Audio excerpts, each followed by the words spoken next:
कविता अपने माता पिता की बहुत लाडली थी। 3 बड़े भाइयों की बहन थी। कोई भी चीज मांगने पर उसी वक्त सामने हाजिर हो जाती। पूरे घर में रौब था उसका। पूरे परिवार और नौकरों पर राजकुमारी की तरह हुक्म चलाती थी कविता। स्कूल में भी पूरा रौब था उसका। बड़े घर की लाडली जो थी वह, ऐसे ही उसने कॉलेज में दाखिला लिया। उसके ठाट बाट, बड़ी गाड़ी में आना जाना, हर दिन नया फैशन देखकर हर कोई उससे दोस्ती करना चाहता था। थोड़े ही दिनों में उसके बहुत से दोस्त बन गए। पूरे कॉलेज में उसकी अपनी ही एक पहचान थी। इन दिनों उसके घर एक रिश्ता आया। खानदानी लोग थे और पापा की पुरानी जान पहचान थी उनके साथ। कविता के साथ कोई जबरदस्ती नहीं थी, पर कविता ने फिर भी हाँ कर दी क्योंकि वह अपने परिवार से बहुत प्यार करती थी। वह जानती थी कि वह लोग उसका अच्छा ही सोचेंगे। लड़के का नाम राज था। राज काफी पढ़ा लिखा और समझदार लड़का था। ससुराल वाले भी बहुत अच्छे थे। ससुराल में कविता की जगह वैसी ही थी जैसी कि मायके में। कोई भी कार्य कविता की सलाह के बिना नहीं होता था। सबकी लाडली बहू बन गई थी वह। फिर उसके घर एक बेटे का जन्म हुआ। राहुल कविता को जान से प्यारा था। पोता पाकर ससुराल वाले तो फूले नहीं समाते थे। कविता कभी कभी सोचती कि उसकी किस्मत कितनी अच्छी है। उसका हर अपना उसे कितना प्यार करता है। चाहे जीवन में कैसा भी समय आए, मेरे अपने हमेशा मेरे साथ हैं। कितनी खुशकिस्मत हूँ मैं। पर शायद कविता की खुशियों को उसकी अपनी ही नजर लग गई थी। एक दिन वह मायके जाने की जिद कर बैठी। राज को बहुत काम था, लेकिन वह फिर भी उसे ले गया। रास्ते में उनकी गाड़ी अन्य गाड़ी से टकरा गई। कविता, राज और राहुल बहुत बुरी तरह से जख्मी हो गए। काफी दिनों के इलाज के बाद राज और राहुल तो ठीक हो गए, लेकिन कविता पूरी तरह ठीक ना हो सकी। सर पर चोट लगने के कारण वह अपनी आंखों की रोशनी खो बैठी। अब कविता की किस्मत जैसे उल्टे पांव चलने लगी।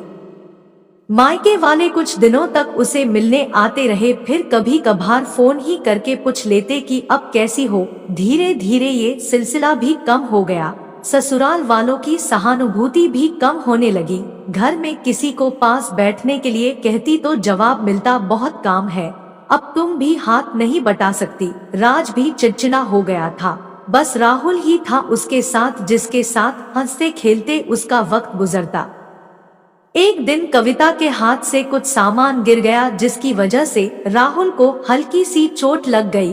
कविता के सास ससुर ने राहुल को उससे अलग कर दिया कि कहीं उसके ना देखने की वजह से बच्चे का कोई नुकसान ना हो जाए। कविता अंदर से टूट चुकी थी। एक दिन उसने सबके सामने मायके जाने की इच्छा रखी तो राज उसे तुरंत मायके छोड़ आया, जैसे कि वह भी यही चाहता था। लेकिन राहुल को उसके साथ नहीं भेजा गया। कविता कभी राहुल से दूर नहीं रही थी, पर अपनी कमी के कारण उसने ज्यादा बहस नहीं की। कविता को लगा कि वह 3-4 दिन वहां रहेगी तो थोड़ा हवा पानी बदल जाएगा, क्योंकि वह कितने दिनों से कहीं भी बाहर नहीं गई थी। घर वाले भी इतने दिनों बाद उसे देखकर कितने खुश होंगे। कविता के घर पहुंचने पर सब लोग बहुत खुश हुए। खाने में सब कुछ कविता की पसंद का ही बना था। उसने अपने मम्मी पापा और भाई भाभीियों से दिल खोलकर बातें की। उनके छोटे छोटे बच्चे भी बुआ के साथ घुल मिल गए थे। रात को सोने के वक्त जब वह कपड़े बदलने लगी तो उसे पता चला कि उसका बैग तो बहुत भरा हुआ था। वह सब समझ गई। वह बहुत उदास हो गई।